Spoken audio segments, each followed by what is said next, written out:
स्वागत है आप सभी का फैक्ट्स विद अमित पाठक में। यूपी की बड़ी खबरों में हम आपके लिए लेकर आए हैं अहम खबरें जो हैं काफी इंपॉर्टेंट और आपके काम की। तो बिना वक्त गवाए चलिए शुरू करते हैं। तो बात करेंगे पहले खबर की। तो यूपी एमपी में बुखार का कहर है। डेंगू के खतरे को लेकर केंद्र की 11 राज्यों को चेतावनी है। जी हाँ, केंद्र सरकार ने 11 राज्यों को चेतावनी दी है। केंद्र सरकार ने डेंगू से उभरती नई चुनौती से निपटने के लिए 11 राज्यों के साथ बैठक की। केंद्र ने राज्यों से कहा कि इसके लिए जरूरी कदम उठाए जाने चाहिए।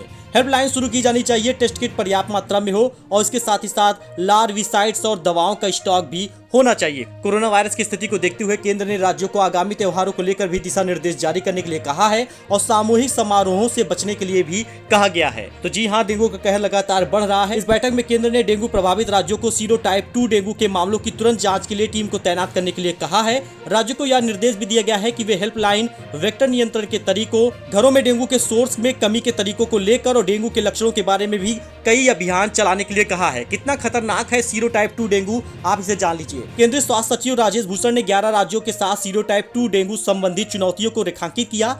साथ ही भूषण ने यह भी सुझाव दिया कि बुखार का सर्वेक्षण, कॉन्टैक्ट ट्रेसिंग, बीमारियों को फैलाने वालों पर नियंत्रण, प्लेटलेट्स का पर्याप्त स्टॉक बनाए रखने के लिए ब्लड बैंकों को तैयार रखने जैसी आवश्यक जन स्वास्थ्य कार्रवाई की जानी चाहिए। इसके बारे में उन्होंने कहा। उन्होंने राज्यों और केंद्र शासित प्रदेशों से कहा कि 15 राज्यों के 70 जिलों में स्थिति चिंता का कारण है और इनमें 34 जिलों में संक्रमण दर 10% से ज्यादा है। वहीं 36 जिलों में संक्रमण दर 5 से 10% है।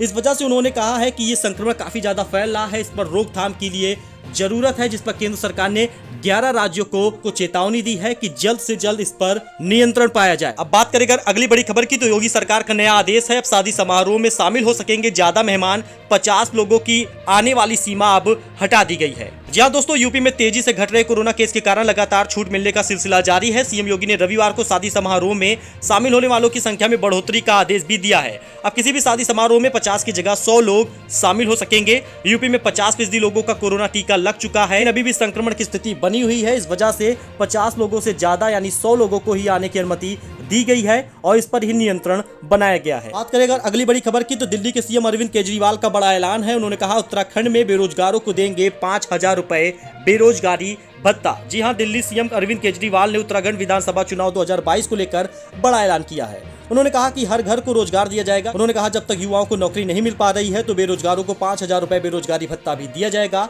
उन्होंने कहा उत्तराखंड में सरकार बनते ही 6 महीने के अंदर 1 लाख बेरोजगारों को सरकारी नौकरी दी जाएगी। केजरीवाल ने कहा कि सरकारी नौकरी में उत्तराखंड के बेरोजगारों को 80% तक आरक्षण का फायदा देंगे। दिल्ली की तर्ज पर उत्तराखंड में भी बेरोजगारों के लिए रोजगार पोर्टल बनाया जाएगा। इसके साथ अगली बड़ी खबर, यूपी में पहली दफा सभी 403 सीटों के हर पोलिंग बूथ पर लगेंगी वीवीपैट। अगले साल होने जा रहे विधानसभा चुनाव में पहली बार राज्य के सभी पोलिंग बूथों पर वोटर मतदान के बाद यह तस्दीक कर सकेंगे कि उन्होंने किसे वोट दिया है। इस बार हर पोलिंग बूथ पर इलेक्ट्रॉनिक वोटिंग मशीन यानी ईवीएम के साथ वीवीपैट मशीन भी लगाई जाएगी। वोटर द्वारा ईवीएम में अपने पसंदीदा उम्मीदवारों के चुनाव निशान के आगे बटन को दबाने के साथ ही अब लगे वीवीपैट मशीन में एक पर्ची निकलेगी, जिससे उसमें वोटर देख सकेगा कि उसने अपने पसंदीदा उम्मीदवार को वोट दिया है या नहीं। मगर यह पर्ची वोटर को मिलेगी नहीं। मशीन से निकलने के कुछ पलों बाद यह पर्ची साथ लगी बास्केट में गिर जाएगी। इसके साथ अगली बड़ी खबर, यूपी में 50% लोगों को लग चुका है कोरोना वैक्सीन का पहला डोज। इन तरीकों से नियंत्रण में है कोविड-19। दोस्तों आपको बता दें, अपर मुख्य सचिव सूचना नवनीत सहगल ने बताया कि मुख्यमंत्री जी के 3T यानी ट्रेस, टेस्ट और ट्रीट अभियान के अभिनव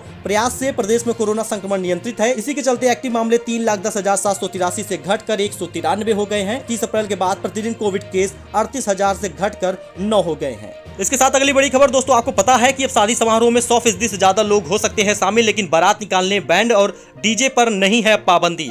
जी हां, 100 लोगों के निकलने के साथ ही साथ बैंड बाजे पर भी अब पाबंदी हटा दी गई है। उत्तर प्रदेश में कोरोना वायरस नियंत्रण के बाद योगी सरकार प्रदेश के सभी जिलों में स्थिति को सामान्य करने की कोशिश में लगी है। यूपी में कोविड-19 के नियंत्रण के बाद शादी समारोह में 100 लोगों के शामिल होने की अनुमति प्रदान कर दी गई है। साथ ही दूसरे आयोजन में बंद या खुले स्थानों पर एक समय में अधिकतम 50 व्यक्ति के स्थान पर 100 लोग की उपस्थिति रहने की छूट दी गई है। यानी शादी के अलावा और भी कोई कार्यक्रम होता है उसमें भी 100 लोग उपस्थित हो सकते हैं। प्रोटोकॉल का लेकिन करना होगा पालन। इसके साथ ही बारात निकालने, बैंड और डीजे पर अब नहीं है पाबंदी। गौरतलब है कि योगी आदित्यनाथ सरकार ने शादी समारोह के लिए रविवार को नई गाइडलाइन जारी की है। प्रदेश में शादी, विवाह, धर्म कर्म समेत सभी सामूहिक कार्यक्रमों में समारोह में अधिकतम 100 लोग शामिल हो सकेंगे। कोरोना के संक्रमण के प्रभावी नियंत्रण और रोकथाम के लिए प्रतिबंध लगाया गया था। अब बारात निकालने, बैंड और डीजे आदि पर कोई पाबंदी नहीं लगाई गई है। आप इसी प्रकार की डेली न्यूज के लिए चैनल को सब्सक्राइब कर सकते हैं, क्योंकि टॉप 10 खबरें आपके लिए हम लगातार लेकर आते हैं, चाहे वो चुनाव से संबंधित हो या फिर जॉब से वैकेंसी से संबंधित हो या फिर आपको कोई भी फ्री लैपटॉप या फिर